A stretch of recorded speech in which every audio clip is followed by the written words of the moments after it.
Welcome back to TED. It's great to have you here. Thanks for having me. We're trying to dig a hole under LA, create the beginning of what will hopefully be a 3D network of tunnels. I mean, right now, I think one of the most soul-destroying things is traffic.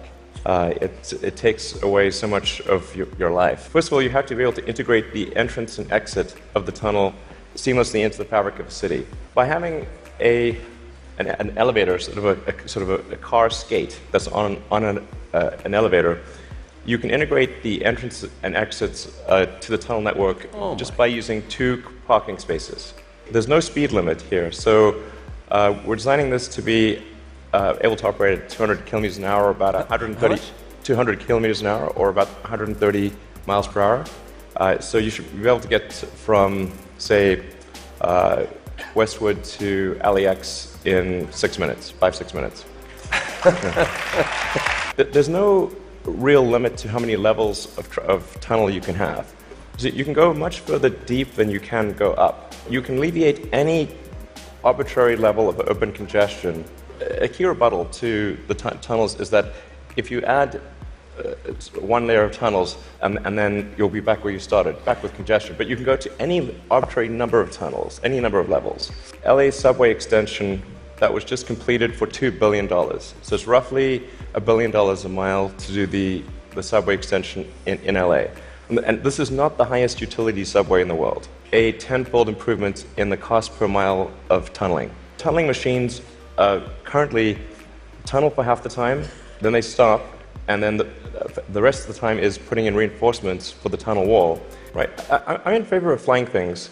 Obviously, I do rockets, so I like things that fly. This is not some inherent bias against flying things.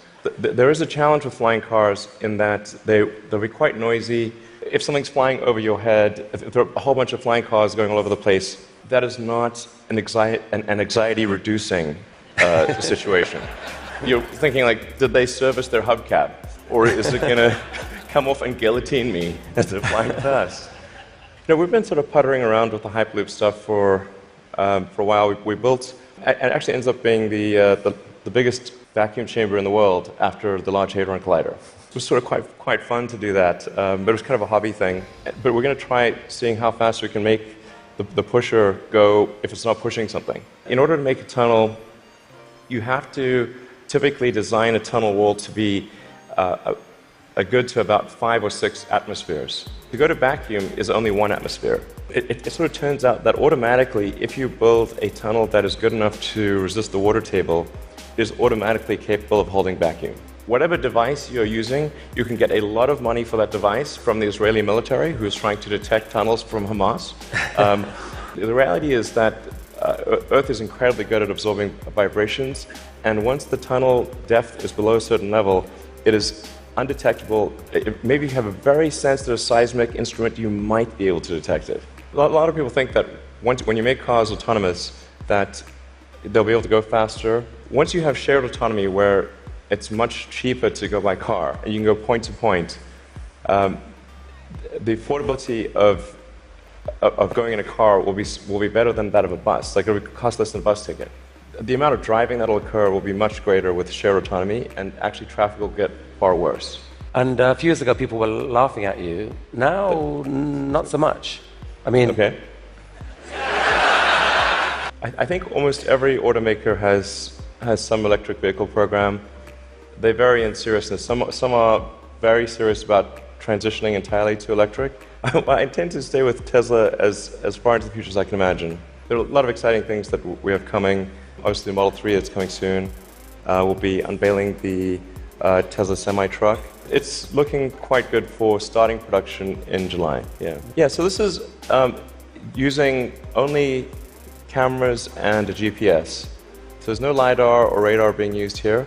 Once you solve cameras or vision, then autonomy is solved. If you don't solve vision, it's not solved. That's why our focus is so heavily on having a vision neural net that's very effective for road conditions. You can absolutely be superhuman with just cameras. I think we're still on track for being able to go cross-country from LA to New York by the end of the year, fully autonomous.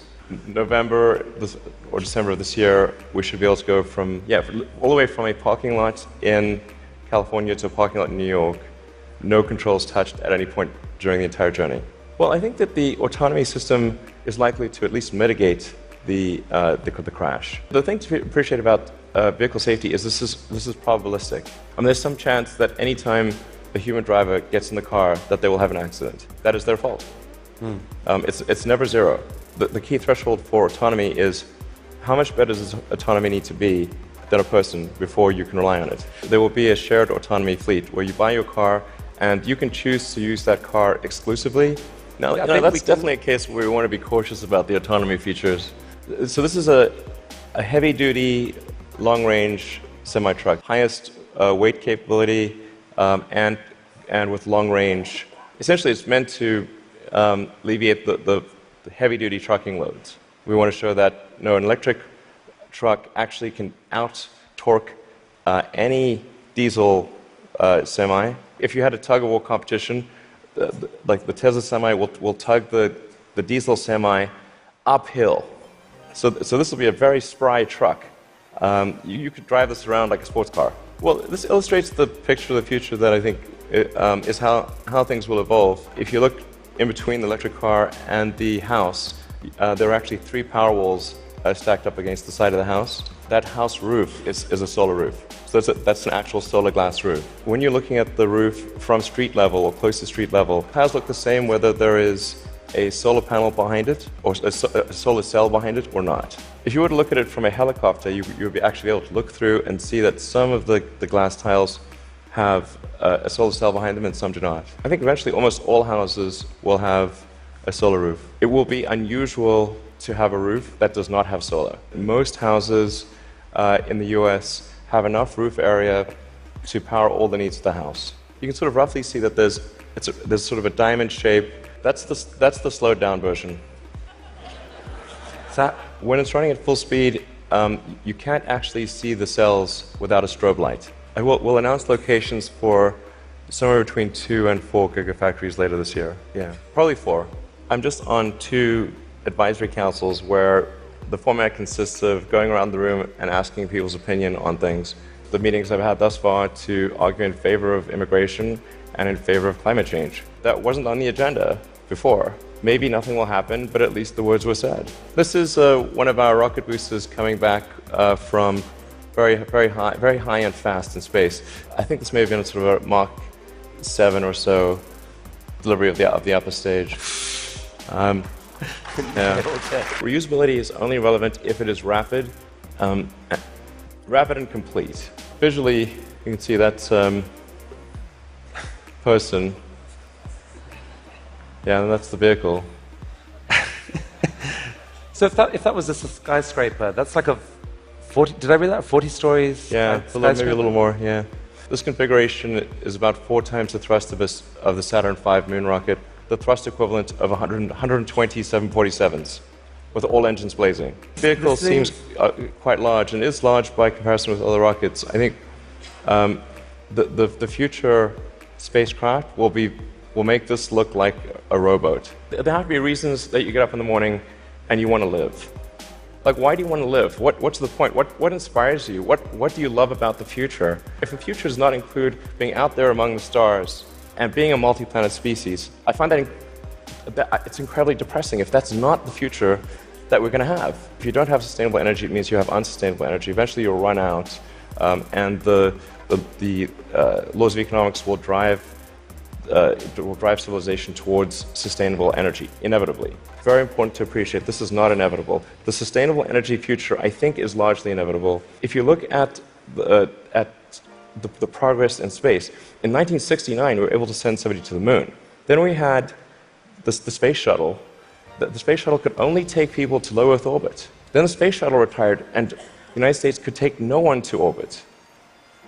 So that's the trend. The trend is like down to nothing. They think that technology just automatically improves. It does not automatically improve. It only improves if a lot of people work very hard to make it better. You look at great civilizations like ancient Egypt, and they were able to make the pyramids, and they forgot how to do that. And the Romans, they built these incredible aqueducts. They forgot how to do it. The value of beauty and inspiration is is very much underrated. But I want to be clear. I'm not trying to be anyone's savior. I'm just trying to think about the future and not be sad. Thank you. That was really, really fantastic. That was really fantastic. Guys.